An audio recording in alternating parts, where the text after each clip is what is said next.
share my screen Wonderful. and share my screen. Okay, and hopefully you can see a document that says Section 1 eligibility. Is that up on the screen for everybody? Hands up if you see it. There you go. Good deal. Okay, Tara's going to go over this document with you. If it needs to be enlarged, does it need to be a little larger, Tara? Yeah, go ahead and make it a little bit. But I think some of the other pages have a lot at the top, so we'll just Okay. make it bigger or smaller as we go. But so this is just, we wanted to go over today how many classrooms. As you know, a lot of you guys have seen me out if you're in the Chicago area at your site. We have done the first round of TAs. We have done the second round of TAs for certain sites, and formal monitoring has to occur, everyone, within the first quarter, which means by the end of March, everyone that's on these grants will have formal monitoring. And our goal during formal monitoring is for you guys to pass with flying colors, which is why we've done so many TAs and everything like that. Upon me doing one of the TAs to the BCS office, I found out that their files are wonderful. And so I really wanted to highlight how they have their files organized. This is going to help everyone.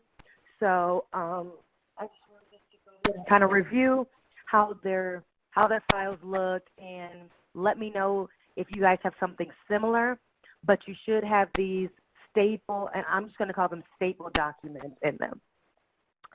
So every client has to have their own folder that's clearly labeled with their name on it. That's the first step. And we need to keep these files in a secure, locked file cabinet. I went out to Manufacturing Renaissance. They have a fireproof, little box, which is great, but something that's locked because we have personal information for all your clients. You have copies of birth certificates and social security cards, and so we really have to make sure we're protecting that information. So the first section, when we open up your folders, one of the things that they're going to look for is all your eligibility documentation. So this is to show, and we guys have, we gave you guys the checklist, so use that as a guide as well.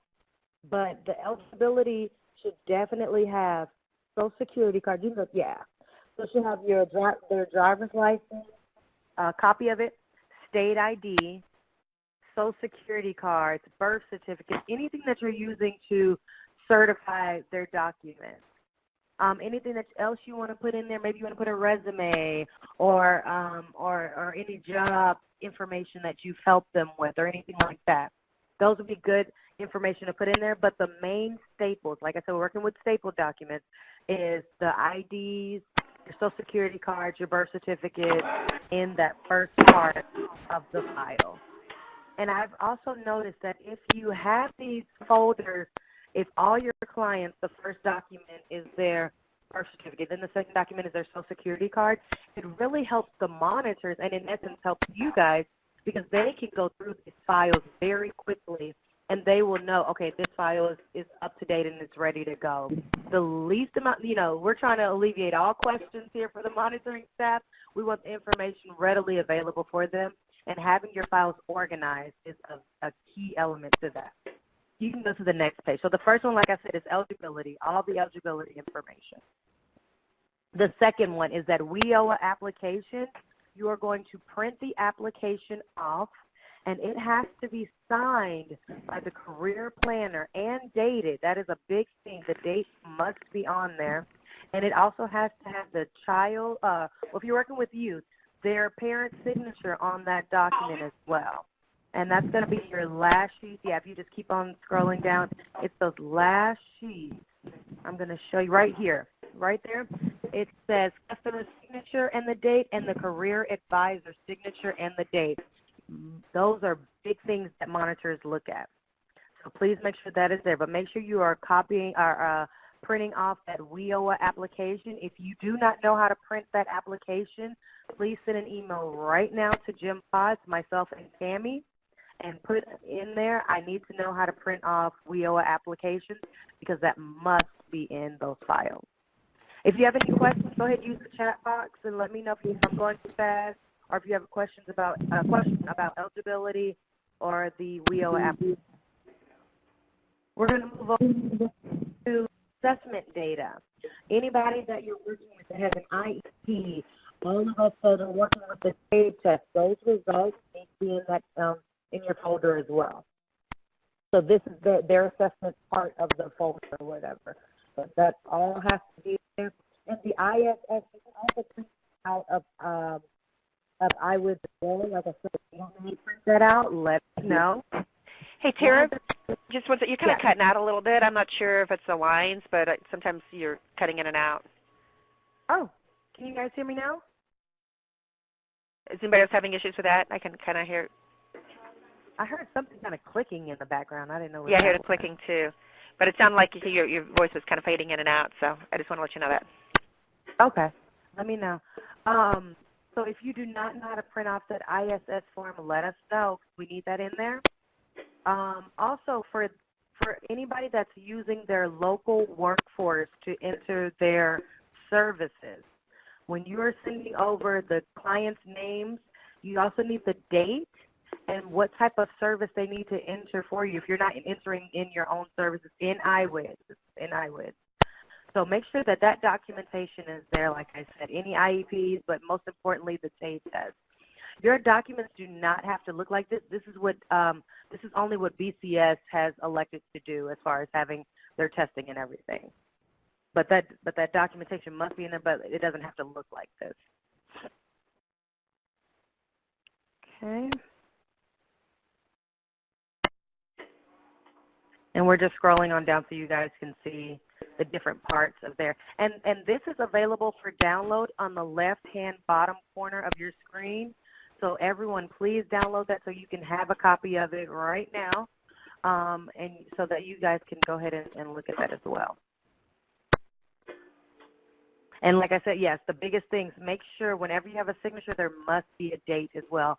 So some of the sites that I went to, I did see that career planners were signing documents, but there were no dates, and dates are very, very important. Okay? And that's just another, like I said, needs assessment that they do. But as you can see, this folder has a lot of documents, but what I can say is each file was in the same exact order, and that is great, especially for the monitor that was out there. So they also have, any supporting documents. So if they're doing any internships, and there's sign-in sheets, and there's any payments or anything that you're doing. If you purchase boots for them, I would put that slip in there, just so you can keep a track of what has happened and what you guys have assisted the clients with to obtain their job or their employment status or anything like that.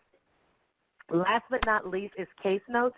Very important, everyone. Next week on the 31st, we will have a webinar on case noting, what must be in those case notes, because that is a big thing that we have to figure out in this next chapter of grant management. Excuse me, as you guys can hear, I'm fighting a cold.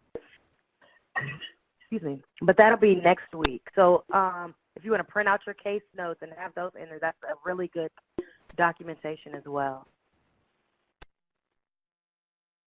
So last but not least, they have this exit and follow-up documentation portion of their folders, which is great. But we're not at this part yet of the grants, but that's just something to note.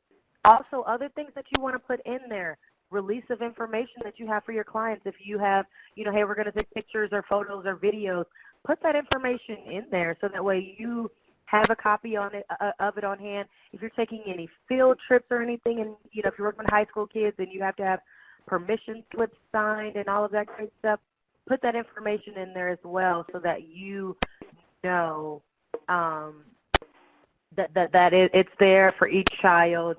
And if you want to create like a checklist, I thought was really cool at the front, and I know Manufacturing Renaissance was talking about this yesterday, but having a checklist so they can go in and check off what's in there and then have their staff sign off on it.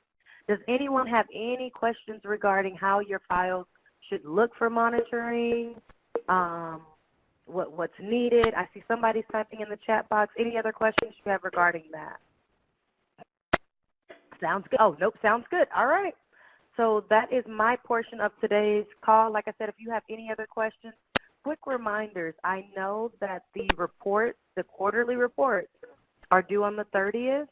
Those have to be turned in on the 30th because as soon as you guys send them to me, and it would be great if everyone didn't wait till the 30th, but I understand. But by now you should have the PowerPoint, you should have the examples of how those forms should be, and the supporting documents that you need to submit. So it should be one email with all your documents in there.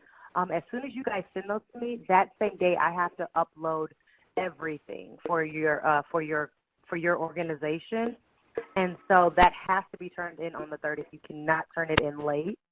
And just so overall, we've been having a couple of sites that have consistently been turning things in late, and we cannot have that. We have to have things turned in on time. I know there's sometimes where we have like quick turnaround times, and we're trying to alleviate that as much as possible. But especially for reports and emails that we send out that are urgent, if we need something, we need them done, or at least some type of communication that you guys have received it, and that we will go ahead and get everything uploaded. So especially those reports next week. So if you have any questions between now and the 29th, let us know. But on the 30th, I have to upload everything that you guys sent in. So please do not email us on the 30th and say, hey, I'm kind of confused about line item number 15. What does this mean? So I just wanted to get on that soapbox really quickly. I'm going to turn it over to Tammy, and we're going to go over your dashboard. Okay, good morning, everybody. And hopefully you can see on my screen. And Terry, do you see the dashboard on my screen? I want to verify that everybody's seeing this. I do. Just go over to the right side and make it a little bit bigger. It's on 75 right now. Okay, can do. Is that better? Perfect. Okay, so my screen look is going to be different than yours because I've got several different programs that I have access to, plus I have access to all of your agency's dashboards and information. So what we're going to start doing, our big push was on making sure information is in the system and eligibility, and we're getting better. We're not there yet, but we're definitely getting better. If you could take a look at our dashboard, we had like 224 total applicants, of which 199 have been completed. And the way this dashboard works, it kind of feeds down. So anything in green is good, anything in yellow is an action that needs to be taken, and anything in red is kind of a stopping point. So if we come down to your customer suitability, once you guys had to have an application, you do a suitability review for them. So it shows the number that was recommended from the suitability review. And then those that you guys determine as either not suitable or decline to participate. Now, I need for you guys to look at your customers, and if you are not serving them in the suitability area, you need to mark them as either not suitable or decline to participate, because then that lets us know that those are customers that we're not going to really worry about or bother you guys about because you're not doing anything with them. So that is one area I think is still low. I think that we may need to take a look. You may need to take a look and decide if there's customers you're not going to be serving, just to mark them as one of these two items. Tammy, this is Jim. Can I interject something right here, please? Sure, you bet. Yep. On that, the suitability, though, this is only prior to enrollment. If you register somebody and start serving them and something happens where they fall out of the program due to one reason or another, you don't go back to the suitability then and put not interested, not suitable, because they're already registered. So the suitability piece is done before, when they're an inquirement record, before they become a registrant. So I want to make sure everybody's clear on that. Exactly. And then after, because if they are going to be in your program, then you're going to mark them as recommended for enrollment. So this 123 is what is recommended for enrollment. So Jim is exactly right. If they become non-compliant or they drop out of the program after they've been enrolled, then there's other coding that you're going to do as far as exiting them. So make sure these are for not suitable or declined to participate. Those are participants that have never been enrolled in your program or never will be. And thanks, Jim, for bringing that up and clarifying that. And then from that, it's going to roll down into, and this is what is also synced with IWDS. So of the 123 that were recommended for enrollment, we've got 96 that are registrants in IWDS. We have 26 that are inquirents, and we have 1 that has an application. So your recommended for enrollment number is always going to add up to the bottom part, which is the syncing of the IWDS, and then it'll have 123 there. And then from there it goes on down, and we talk about who's current and who's, what's the current progress. So right now we're showing 108 that are current. And I need to talk with Natasha on this to make sure that our numbers are falling down from this too, because it's literally the 96, but we have a few extra ones in there, so I'm going to have to talk with her. That could be, it's not the registrants. We'll have to get a sync in those two numbers, but the registrants and then the current would be, pretty much should be the same number. And then when you move down from there, we're looking at customer services. So of that 108, we have got 76 that are in work-based learning, 18 in academic, and 23 that have services and case management. So these are individuals that have services marked in one of these three categories.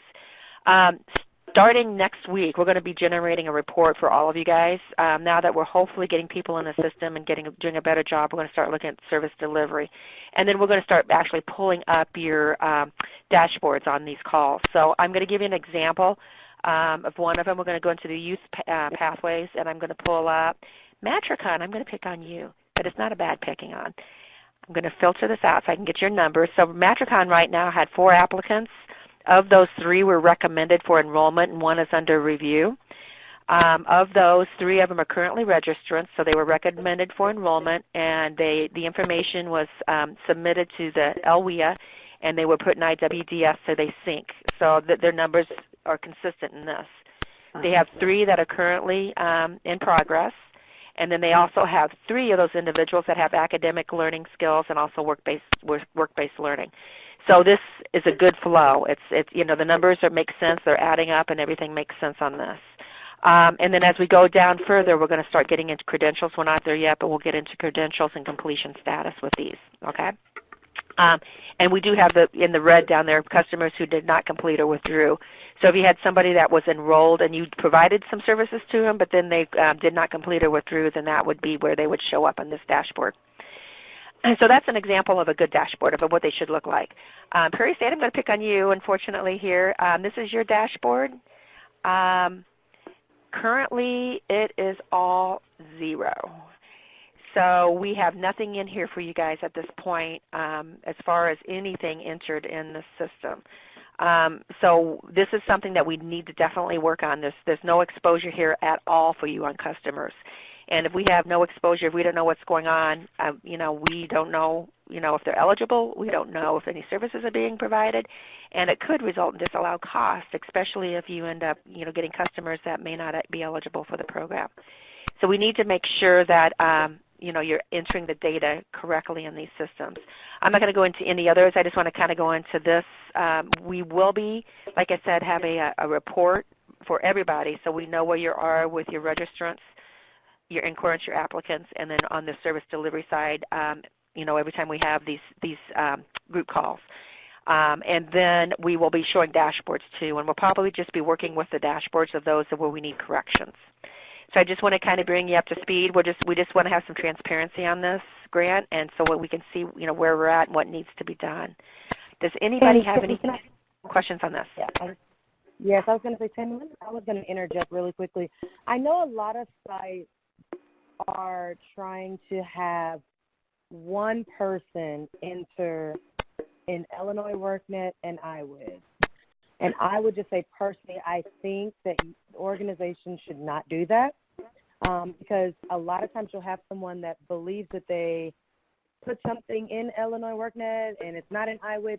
I think you need one staff dedicated. If you are an organization that is doing this, you need one staff dedicated to entering only in IWID, and they know if I have a problem, I'm calling Jim Potts. You also need one staff dedicated to Illinois WorkNet, and if I'm having an issue, I'm calling Natasha or Chelsea or someone or Olivia over there. So I just want to make sure we're having the sites understand this because this can be a huge issue if you think you're entering things in, one system and then they're not showing up, or if you totally forgot. It's been a crazy week and you forgot to go into both systems that one week. So I just want to encourage each site to have, 2 different people enter that information. And to piggyback, I don't have a test system, so I can't actually go in because I don't want to go into customer data on this. But everything needs to be initiated in Illinois WorkNet. The application needs to be initiated. The services need to be initiated, and we covered that over the webinar with Natasha Telger, I think, last week. So your services need to be initiated in Illinois WorkNet, and then you need to request them to be added to the IWDS system with your counterpart with the LWIA. So, in this particular case, there should be numbers in here because this should be where it's starting, for these customers. So I just want to make that very, very clear that this is where everything needs to start. Right. And I see a question from Tanisha Carter. So CareerLink enters your information.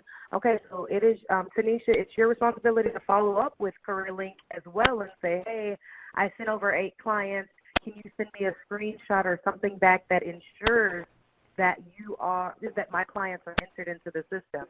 Because a lot of places, I know you guys are working with local workforce areas, but it's also your responsibility to follow up and ensure and get some type of something, like I said, a screenshot, some type of email or something that shows that you did follow up and that you are ensuring that your clients are in, because it's not acceptable for us to contact a grant manager to say, hey, we see 8 clients in Illinois WorkNet, we see 0 in IWIT, and for the site to say, oh, well, LWIA 1 handles that for me, or LWIA 15 handles that for me, so I don't know. You guys have to be grant managers of this project. And so it's the grant managers and grantees' responsibility to make sure that information in both systems is there for everyone.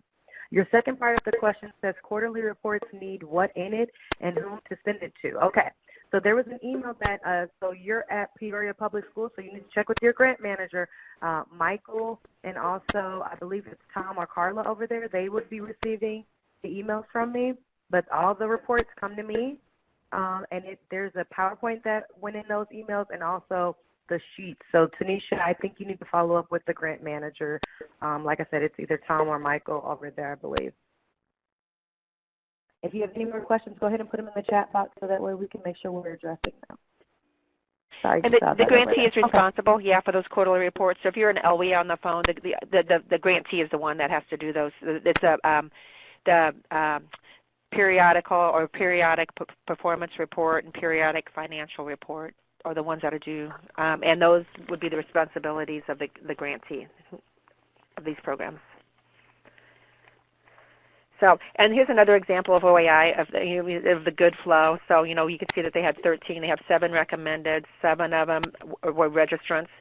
And what you can look at this, so if you're working with your LWIA and say if they had 7 that were recommended, and this said like, say, 4 here, and then there was 3 in inquiry status, and you would know those 3 had the individuals at the LWIA have not moved those yet in their system to make them registrants. So this, you can use this tool. If you're not using this tool, this is the tool you should be using to see if your customers are being moved with the LWIA also. And then, once again, they have the in progress, and then they show what we're going to be putting a lot of emphasis on is this customer service area and, specifically academic and work-based learning, because those are 2 key components of the apprenticeship program. And then eventually looking at the credentials, if they're earning credentials. So, this is a big area here. If you had 7 people that were current and you had no services, then we'd be, questioning you, why do you have no services identified for these customers if they're current?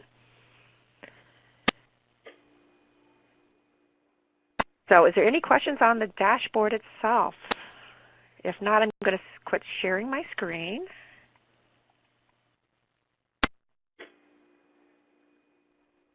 And I know that Olivia has the phone lines unmuted, so if you guys, for those of you that called in, if you want to share anything, like I said, or share it in the text box, I want to make sure we are answering every question. Let's see. So it looks like everybody, as far as the attendance, is on. Is Prairie State College on the phone? If you are, go ahead and click that button so that we know. Attendance is a huge thing that we are now monitoring for these grants. And so we want to make sure that everyone, as soon as you get in, go ahead and click that your agency is here. There's also a question at the top for identifying all your training providers. So if you could put your organization's name and then put your training providers in that in that chat as well, so we can just make sure we have the most updated information. And this is important. I anticipate a lot of the training providers are on our WIOA training list, especially if you're using community colleges. But if there may be a provider that isn't on our list, and so we need to have that information so that we can add them to our IWDS system and link the provider to the customer and the services. And we've got this information. We did go through your scope of works to try and identify who the providers are. But if you could just, identify if you're, if you're the Cabot group and you're using, Daly's College or something, we want to know who the specific training provider is, if it's going to be, other than your organization. Okay, so let me just look at some of them so we can make sure everyone's completing this quickly. So business and career services, are you the training provider? It just says business and career services. So we need to know, if you are, just put in there, we are our own training provider. Lewis and Clark, and we are our own training provider. Okay. Let's see, Mantricon, you have Logan College, Ren Lake College. Right now we're only using Logan. Okay. Sorry, my screen is jumping every time someone adds it to it. Prairie State College is using Rich East High School. They were also using another high school. Okay. Madison County Employment and Training and Lewis and Clark Community College. Okay. Okay, so the organization is Phalanx. You guys are using Soul. Methodist College. We are the training. Okay, Unity Health. The Cabot Group, Inspiration, Kendall College. Okay, Youth Build. We're using Waterworks Association. Youth Build, aren't you guys using a college as well? Oh, okay, here it is, College of Lake County. All right. Does anybody have any more questions? And like Tara said, on the 31st call, we are going to do a session on case notes, and we're going to pull from a couple of our individuals that are in the apprenticeship program that have been identified as doing a really good job with case notes. So they're going to give some anecdotals of what's important to them when they're looking at case notes and how they, they do their case noting. All right, everyone. Oh, hold on. Let's see. City of Peoria is using. Okay, so City of Peoria, you're the training provider? Let's see. Okay, so Jamila, go ahead and put that information in the center of your screen. It says identify all training providers. Go ahead and put that information there so we can collect it and have it all in one area. All right, if you guys have any questions, please email us. Please give us a phone call. Email will be best, I know, especially for me. Email is wonderful, and I get back with you as soon as I can. Put me and Tammy on the email. If it's something regarding iWiz, please add Jim Potts to your email. If it's something with Illinois WorkNet, please add Natasha or Chelsea to your emails. Tammy or Jim, do you have anything else to add before we conclude? No, just what you had said earlier, Tara. We're looking at all of the modification requests, and we'll be going through those next week. And looking at the documentations, we're kind of pseudo-GADU, which is the new Government Accountability and Transparency Act, which is all of our grant processes are transitioning to that. And this program is has a few waivers of that, but so we're going through that to determine exactly what forms need to be utilized for doing these agreements, grant agreements, and we'll be negotiating those, with you guys as far as what needs to be changed and what can be changed. All right. It looks like we don't have any more questions in the chat box. And it looks like we have 100% on the attendance for today, which is wonderful. All right. I am good to go. Have a great afternoon, everybody. Yes, you guys get 30 minutes back. Have a great one. Bye-bye. Bye-bye.